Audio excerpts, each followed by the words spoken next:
guys, and welcome back to another episode of Scrotitis Plays Minecraft. How you guys doing today? I'm doing fantastic. It's springtime, the birds are chirping, and the buzzes are being, or the bees are buzzing, and we're playing Minecraft, so life is good, right guys?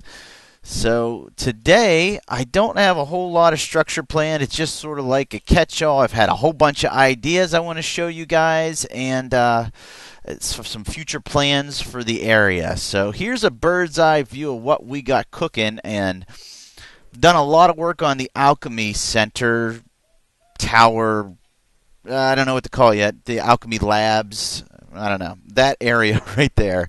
And we'll go over that here in a minute. But I wanted to give you sort of a bird's eye view of our local swamp area.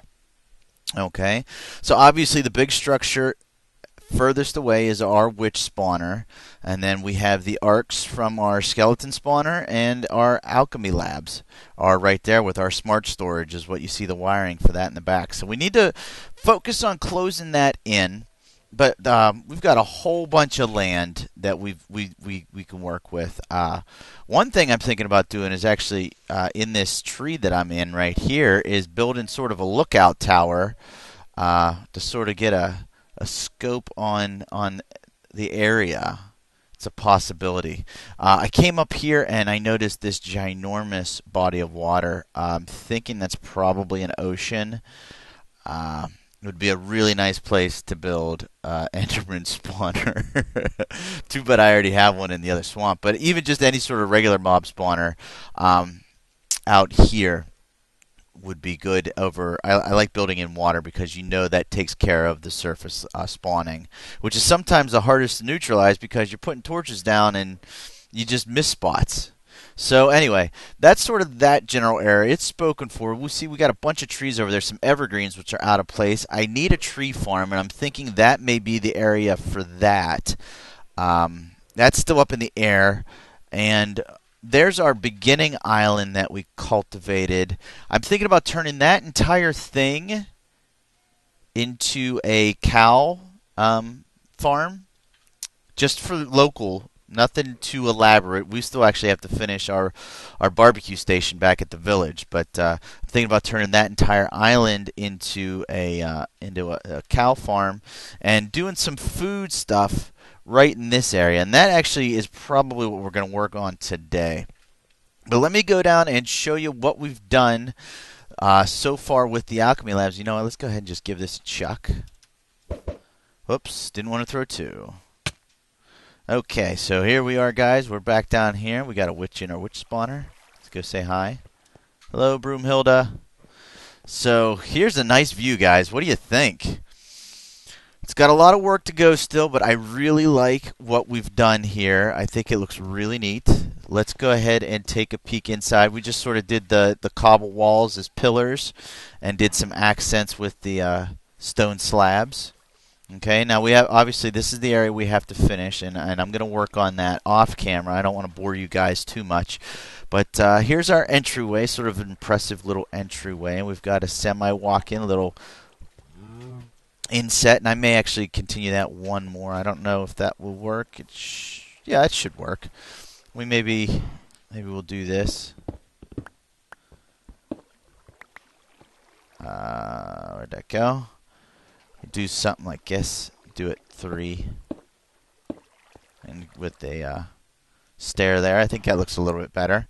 But then we got the straight walkway here where we can run from side to side if we need to, and we finish that all with the nether brick half slabs. We come down. We put a light right here on the center of the floor.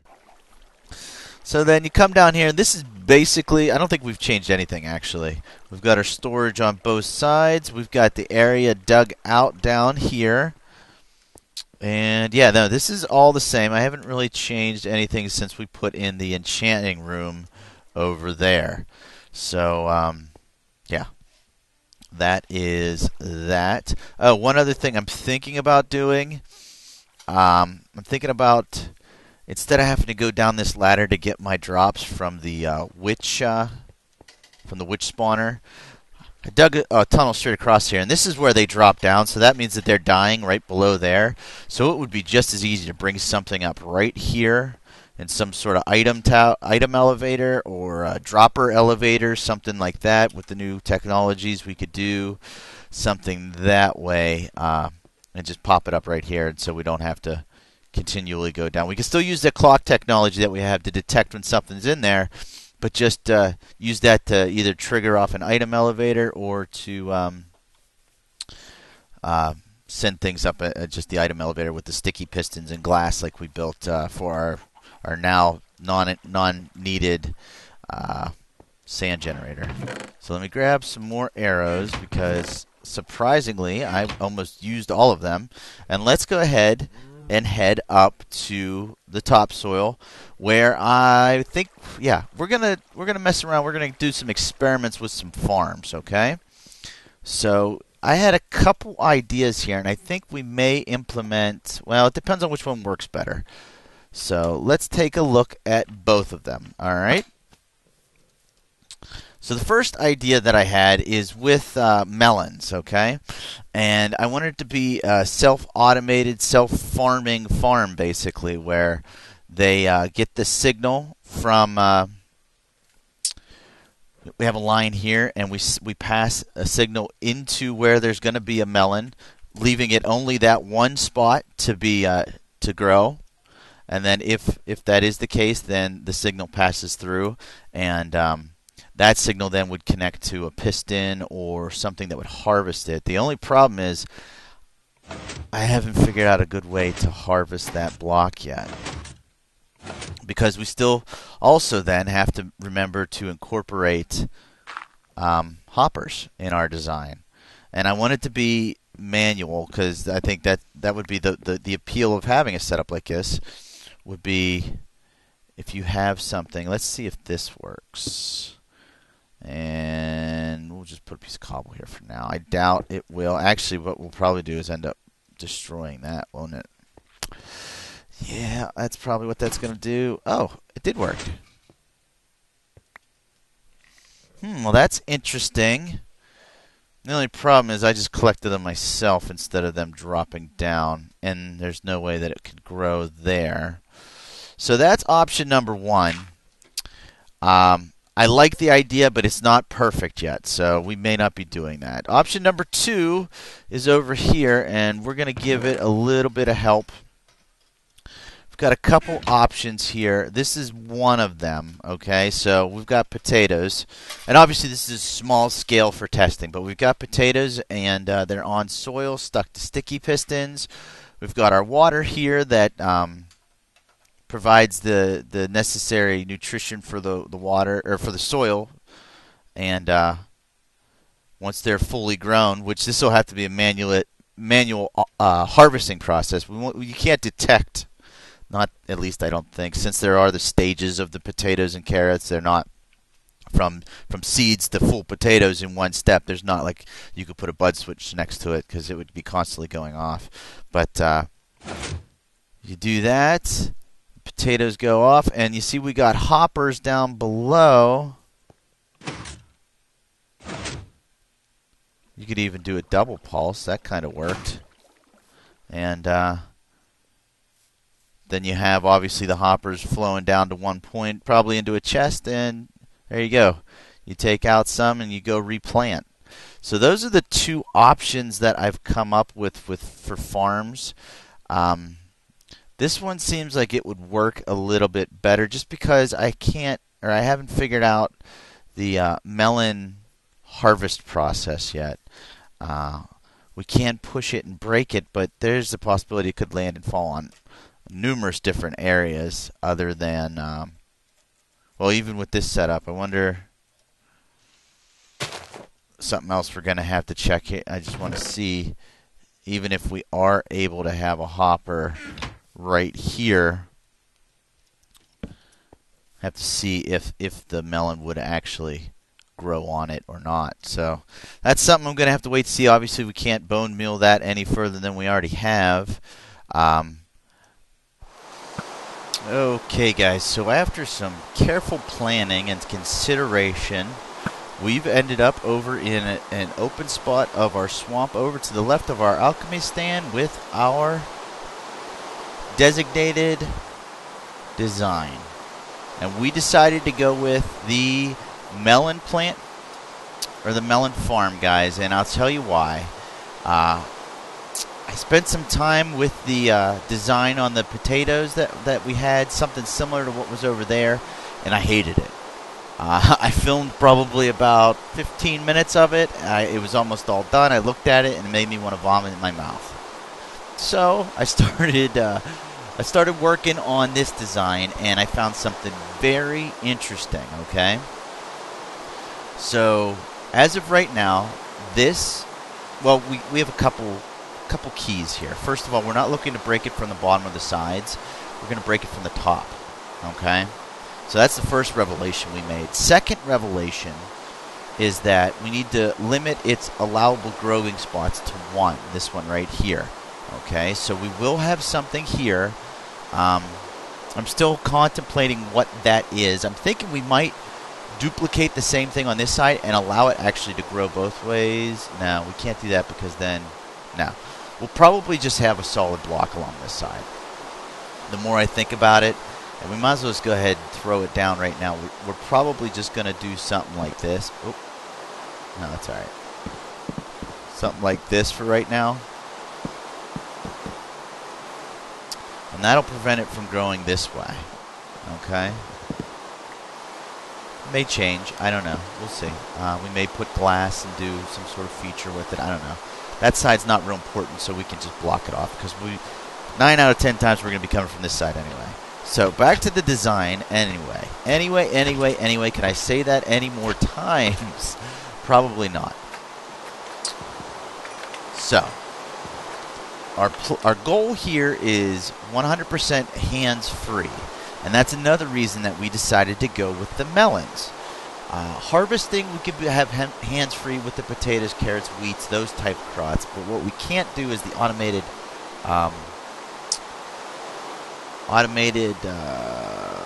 planting.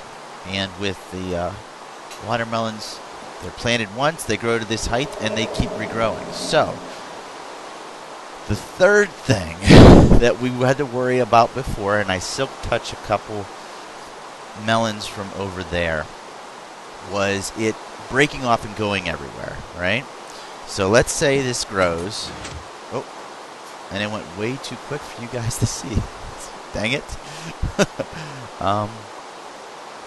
Let me do it one more time here.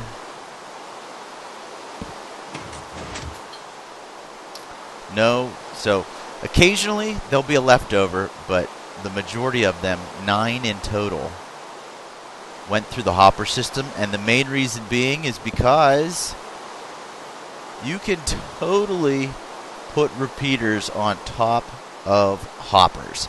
And I think this is probably the most important thing to take out of this entire build, is that repeaters can go on top of hoppers. And we should have figured that out, because redstone can go on top.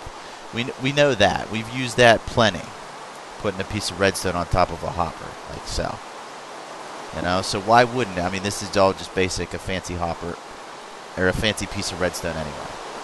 So, let me describe how this works, and then we'll go about building it, okay?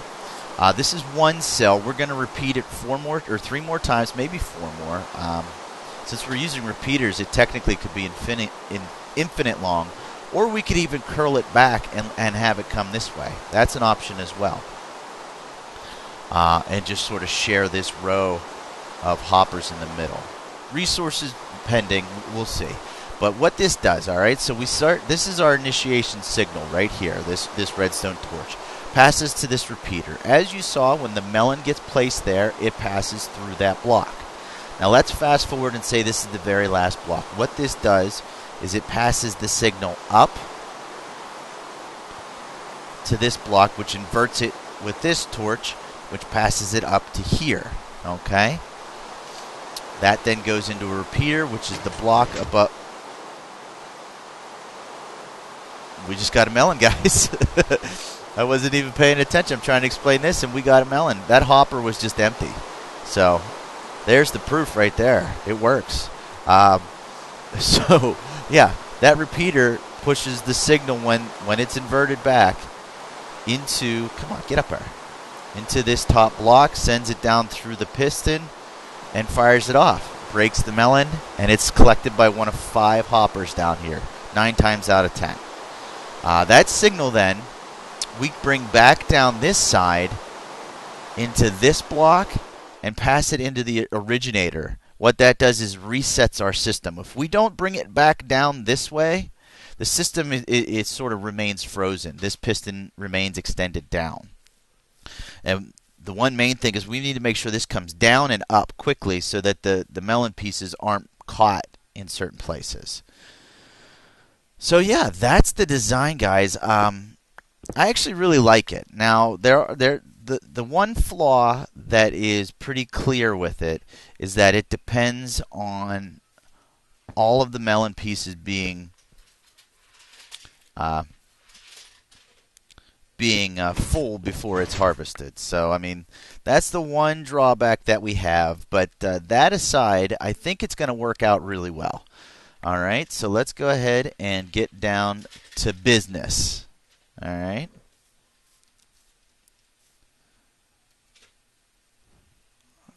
First thing we need to do is designate each spot that the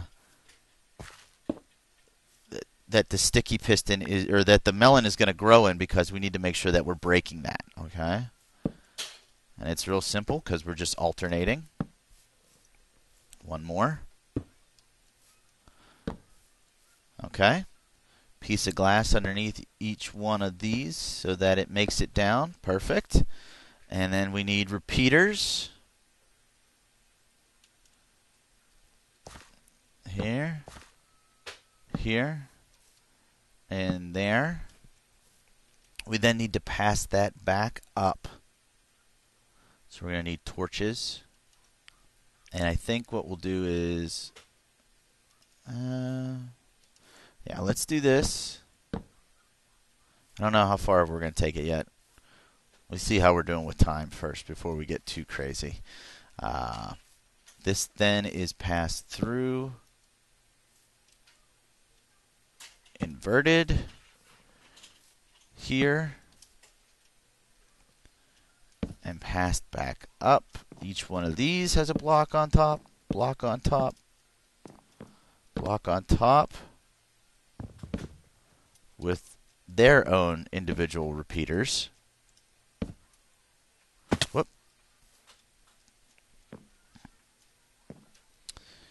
And let's see. That should work. Let's double check. Yeah. Okay. Perfect. Okay, so that's actually... Oh, you know what? I messed up. The thing I was bragging about being the most important thing of the episode, I forgot. So, let's get our hoppers. The most important thing in the episode, right, guys? And let's go ahead and lay these down. Okay? So, I think we've got them set up right. Not positive. For right now. Okay, and this one needs broken. Okay.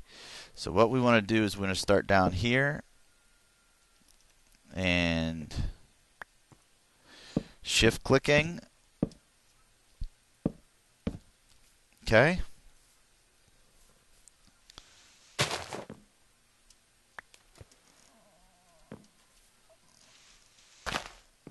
Break those blocks. Okay. And then we need to make sure that these these hoppers are facing the right way by shift clicking, facing that direction. Now we can go put our repeaters down on top. Jeez Louise, I tell ya.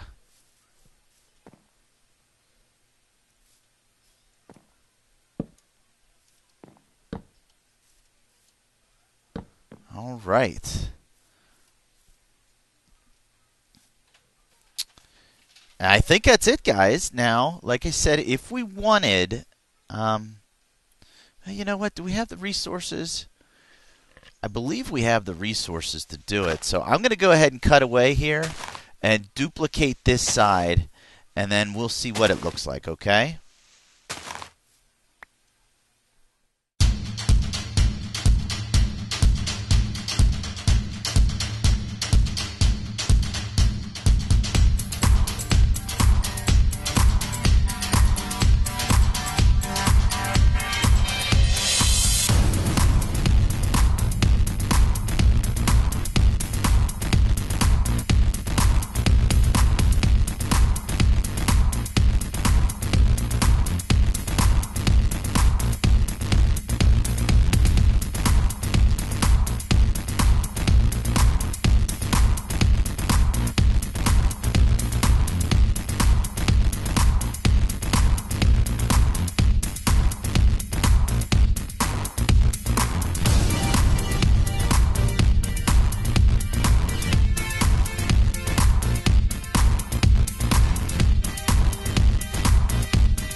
Alright guys, so here we are, our finished product looking good. Our melon farm is up and running and hands-free.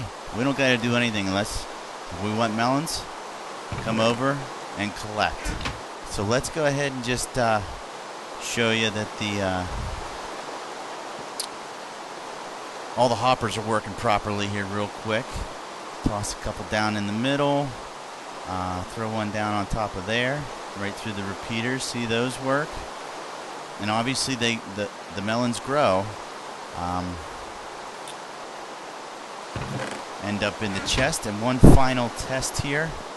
Let's keep. Oh, never mind. Look at the melons come in.